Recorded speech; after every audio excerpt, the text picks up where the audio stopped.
벌써 올해 들어와서 한 달 가고 2달째가 시작됐습니다.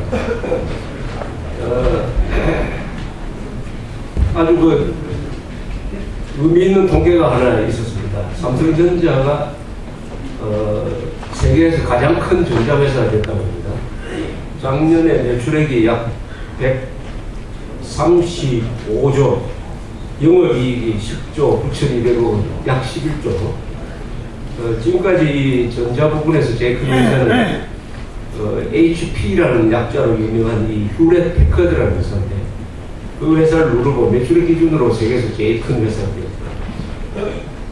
그러니까 이게 약 1,200억 매출입니다. 연간 매출액이 1,200억. 주로 반도체, LCD, 휴대전화, 텔레비전 요 4개 분야에서 이렇게 많이 팔았다고 합니다. 특히 이 평판 텔레비전 있지 않습니까? 납작한 텔레비전은 작년에 삼성전자에서 판 것이 3천만 대를 팔았다. 3천만 대를 팔았다. 세계에서 이런 불황기에서 이렇게 괴력을 발휘를 했는데, 요새 그러나 아이폰이라는 게 나오고, 지금 아이폰 가지고 계신 분 있습니까?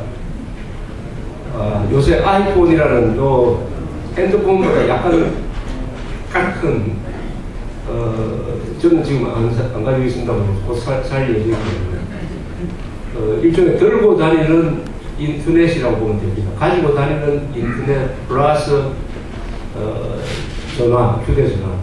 거기에 뭐 별별 정보가 다 들어있습니다. 음식점 뭐 가고 싶은데 그걸 통해서 이 동영상으로 제가 강연한 것도 들을 수가 있고, 그러니까 인터넷에 들어있는 것이 상당 부분 거기 들어있는데, 그게 애플이라는 회사에서 개발해가지고 한국에서 지금 팔고 있는데 아주 잘 팔리고 있습니다. 이 부분에서는 삼성이 후발주자가 돼서 상당히 초조하다고 이렇게 이야기합니다. 이 전자 부분에서 이 사회가 변화하는데 한 박자만 늦어버리면 크게 아주 실수하는, 이 전자라는 게 그냥 그 속도가 빛의 속도 아닙니까? 그러니까 전자 업종이 워낙 잘 바뀌는데, 현재의 이 삼성전자 이 세계 부동의 1위가 과연 부동의 1위가 될지 그것은 아무도 모릅니다. 그러니까 정상에 들어섰다고 해가지고 안심하는 순간 바로 따라잡힙니다.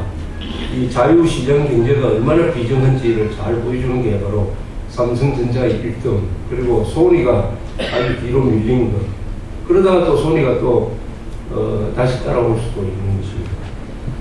올해가 이병철 회장 탄생 100주년이 되는 해인데, 제가 이 뉴스를 듣고 한 26년 전에, 그러니까 1984년 1월로 월간조선에 우리 이병철 회장하고 당시 조선일보 주필을 하시던 소설도 쓰시는 선우리 선생하고 대담한 걸 제가 다시 한번 읽어봤습니다.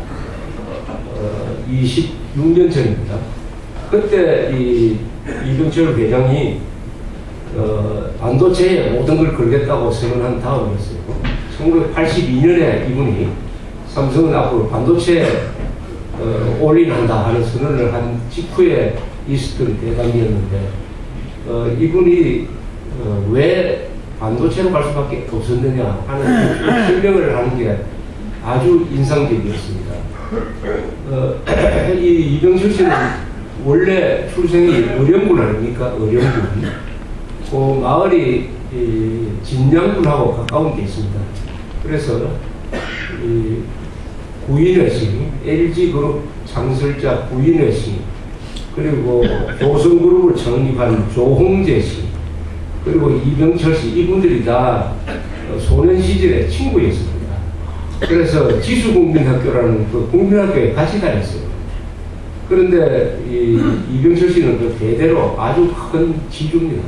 아주 부자였어요. 그래서 이분은 태어날 때부터 한 번도 뭐 가난이라는 것을 체험을 해본 적이 없는 사람입니다. 그 일제시대에도.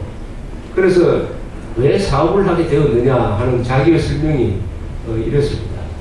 자기는 이게 뭐 노는 것밖에 없는데 아무리 놀아봐도 재미가 없더랍니다.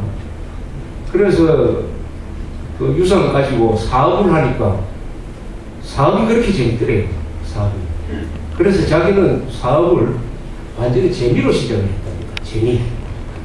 재미로 시작을 해서 1950년대에 이미 4.19가 났을 때 우리나라에서 가장 큰 부자가 이병철 씨였습니다. 그때 별명으로 우리가 돈병철이라고 부르지 않습니까? 돈병철 하면서. 그런데 4.19가 나오고 또 이 부정축제자로 해가지고 고생도 하고 5.16이 나니까 또 부정축제자라고 해가지고 고생하고 이렇게 되니까 이분이 한때는 자기가 정치를 해야 되겠다는 생각을 했다고 합니다. 그런데 아무리 생각해봐도 이 정치하고는 이 적성이 안 맞는다 하는 것을 느꼈다고 합니다. 그런데 5.16이 났을 때 일단 세금 많이 낸 사람 이 매출액 기준으로 한 30명의 기업인들 다 잡아 들어갔습니다. 잡혀 들어갔어요. 그런데 그때 이병철 씨는 일본에 있었습니다. 그래서 일본에서 피했다가 한 달 피하다가 귀국을 했습니다. 그러다가 박정희, 그 당시에는 박정희 부의장이었어요. 부의장. 박정희 대통령하고 미래의 대통령이죠. 박정희 소장이지. 최고회의 부의장. 그때 의장은 일본 참모총장 하던 장도영 씨인데 실권자는 이제 박정희 소장이죠. 두 사람이 1대1 한 번 만났다고 해요. 아이고 자기는 연금돼 있을 때. 그래서 대화를 아주 솔직하게 했습니다. 이병철 씨가 이렇게 이야기를 했어요.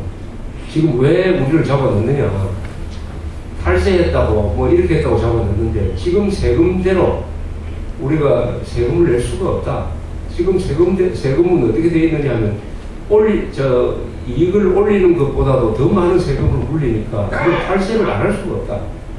지금 부자라고 다 잡아넣는데 가난한 사람이 경영하는 회사도 마찬가지다. 이런 식으로 해서는 안 된다 하면서 그 기업의 소중함, 결국 먹고 사는 문제는 본인이 해결하는 게 아니고 기업이 해결하는 것이다. 이래서 이런 이야기를 하니까 박정희 소장이 아주 경청을 했다고 합니다. 아주 경청하면서 꼭 그 좋은 강연을 들은 것처럼 그렇게 다 듣더니 알았다고 하면서 그 구속했던 사람 다 풀어주고 그 며칠 뒤에 박 대통령이 그 유명한 기업인들 예컨대 그때 청우사라는 회사를 경영하던 전택꽃이라든지 강원산업 그 탕방을 하시던 강진욱 씨, 저 경성방식 하시는 김용환 씨 이런 분들을 초청을 해가지고 경제 강의를 들었다고 해요. 그때 이 기업인들이 박정희 의장한테 보세 가공을 해가지고 돈을 벌어야 됩니다 라고 설명을 하니까 박정희 소장이 보세 가공이 그 무슨 뜻입니까 하고 물었다고 합니다. 그래서 보세 가공이라는 말을 설명해 가면서 이렇게 하니까 박 대통령이 거기서 아마도 최초로 이 기업인이 얼마나 소중한 존재냐. 결국 경제개발을 하는데 이건 관료가 하는 것도 아니고 본인이 하는 것도 아니고 정치인들이 하는 것도 아니고 결국은 기업인이 해야 되는 것이다. 권력은 이 기업인을 뒷받침해야 된다. 결국 앞에서 뛰는 선수는 기업인이다. 하는 것을 재빨리 간파를 해가지고 그 전에 가졌던 생각을 다 버리고 또 그때 청년 장교들 중에서는 아주 북한식으로 우리 민족끼리 해보자 말이지. 수출이 아니라 수입 대체. 이런 식으로 생각하는 사람들이 다수였습니다. 그런 사람들을 다 꺾고 이 개방정책으로 가는 데 있어서 이병철 회장과 이 박정희 의장의 부의장의 역사적 만남이 있었다 하는 것을 알게 되었습니다. 그래서 제가 이병철 씨의 그 26년 전에 인터뷰를 쭉 보니까 아주 이분이 선견력이 있는 분이라는 것을 느꼈어요. 그때 이야기했던 것이 26년 뒤에 다 실천되었다는 것을 알게 되었습니다. 그래서 이분이 왜 반도체를 하느냐. 자기는 재미로도 사업을 해보고 그 다음에 돈을 벌기 위한 목적으로도 해보고 했는데 60년대 들어와서는 이 나라를 위해서 사업을 해야 되겠다. 이제는 할 것 다 해봤으니까 이제는 나라를 위해서 사업을 해야 되겠다. 나라를 위해서 하려면 어떻게 하면 되느냐. 우선은 수출 산업을 해야 되겠다. 그리고 가장 작은 무게 가지고 가장 많은 돈을 벌 수 있는 쪽으로 가야 되겠다.